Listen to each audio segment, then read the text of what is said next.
सहस्रशीरुषा पुरुषः सहस्राक्षः सहस्रपात् स भूमिं विश्वतो वृत्वा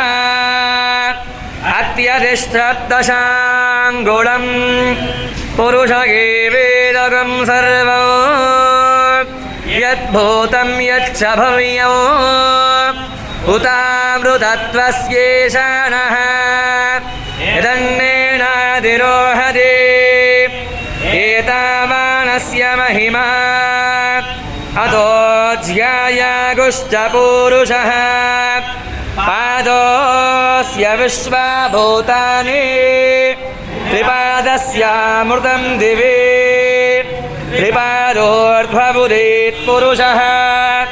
पादोऽस्यैह भवात् पुनः ततो विश्वं व्यक्रामतो शासननशनेयभि तस्माद्विराजजायतः विराजोऽवधिपूर्वः